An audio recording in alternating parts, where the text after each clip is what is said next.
Salam sejahtera buat sedulur-sedulurku semua. Pada video ini kita akan membahas proses kematian manusia dilihat secara versi gaib. Proses kematian versi gaib.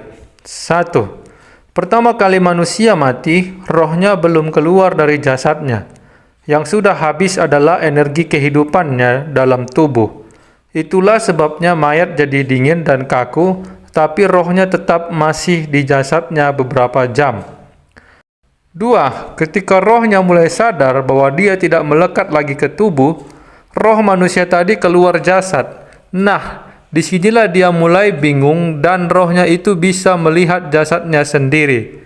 3. Beberapa jam bahkan sampai 6 jam lebih, roh manusia tadi bingung dan akan terus memperhatikan jasadnya.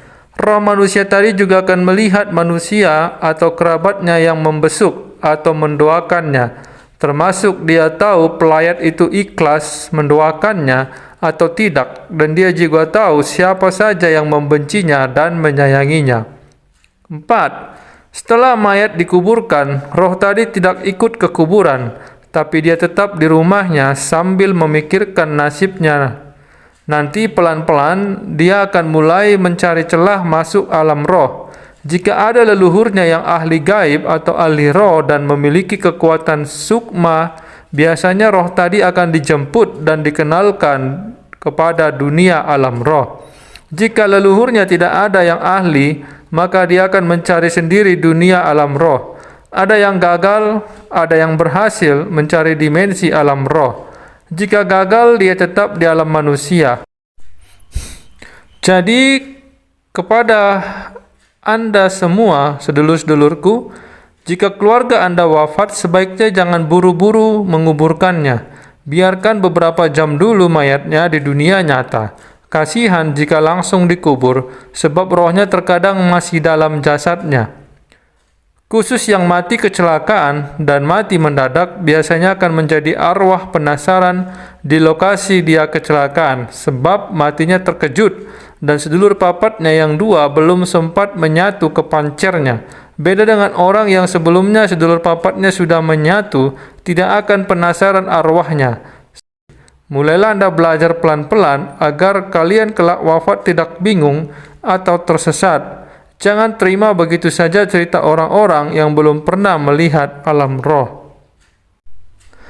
Selama sedulur papat belum menyatu ke pancar lengkap 4, kita ini disebut roh dan akan disebut jadi arwah sempurna apabila sedulurnya sudah menyatu lengkap 4 dan menyatu sempurna ke pancarnya. Nah, setelah mati, sedulur papat tidak ada lagi. Setelah manusia mati, kecuali yang mati seketika karena kecelakaan, sedulurnya masih ada, tapi tidak bisa menyatu lagi, kecuali disatukan ahlinya secara gaib. Rata-rata arwah gagal masuk alam roh puluhan hari, bahkan bisa 40 hari lebih, sebab zaman hidup tidak benar teorinya, penuh dogma dan pengkultusan, dan kekuatan rohnya tidak ada. Dan biasanya orang yang doanya sampai kepada Tuhan, kekuatan rohnya juga naik. Ini bentuk penjagaan Tuhan padanya, sebab hari penghakiman kan belum tiba. Jadi di alam roh bebas-bebas saja dengan segala kerumitannya. Jika kita beragama, janganlah telan begitu saja doktrin dan dogma yang disampaikan oleh pemuka agama. Ada baiknya sambil kita cari nafkah, kita belajar ilmu batin. Nah, khusus siksa kubur, sampai sekarang belum pernah kami temukan siksa kubur, tapi siksa alam roh itu ada. Itu pun bukan Tuhan yang menyiksa, tapi iblis, karena kekuatan roh si manusia tadi tidak ada, dan dia tidak bisa menjaga dirinya. Ibadahnya di waktu hidup tidak sampai kepada Tuhan, sehingga kekuatan rohnya tidak ada. Ilmu agama itu perlu sekali, tapi kebanyakan manusia salah tafsir isinya, sehingga ilmunya salah. Makanya kitab-kitab karangan banyak beredar, tidak sama isinya. Sebab itu kan tafsir olah pikir, bukan cerita hasil penglihatan gaibnya sendiri. Kebanyakan kena tipu bisikan kodamnya di pikirannya. Biasanya roh penyesat di bidang ketuhanan. Tapi cerita ini tidak berlaku buat manusia pilihan, semisal nabi atau rasul asli. Mereka tentu Tuhan sendiri yang mengurus rohnya secara langsung, dan alamnya juga beda. Bukan sekedar alam roh lagi, tapi alam super khusus dibuatkan Tuhan buat mereka.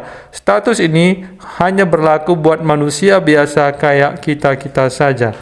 Zaman dulu banyak rasul palsu dan nabi palsu. Mereka kemasukan roh penyesat kekuatan super yang tahu cerita-cerita langit. Postingan ini tidak perlu Anda pertentangkan dengan ilmu agama atau guru-guru yang lain, sebab bisa debat nantinya. Selama sedulur papat belum menyatu ke pancar lengkap 4, kita ini disebut roh dan akan disebut jadi arwah sempurna apabila sedulurnya sudah menyatu lengkap 4 dan menyatu sempurna ke pancernya. Nah, setelah mati, sedulur papat tidak ada lagi. Setelah manusia mati, kecuali yang mati seketika karena kecelakaan, sedulurnya masih ada, tapi tidak bisa menyatu lagi, kecuali disatukan ahlinya secara gaib. Tambahan, jika sanak saudara kita wafat, perhatikan tali pocongnya, baik di badan, kaki, kepala, buka saja, buka ke samping. Siapa tahu rohnya belum keluar dari jasadnya karena terlalu cepat dikuburkan. Tali pocong itu mengandung energi gaib, makanya banyak dukun hitam mencari tali pocong supaya arwah tadi dijadikan budaknya mencari ilmu. Kalau kain kafannya biarkan tetap membungkus mayatnya, hanya khusus talinya saja dibuat ke samping. Ingat saja postingan ini, siapa tahu nanti Anda wafat, ketika teori Anda selama hidup ini meleset, ketika wafat nanti Anda tidak lagi sedih karena mengingat postingan ini. Demikian video ini sedulur-sedulurku, sampai bertemu di video selanjutnya. Rahayu, rahayu, rahayu.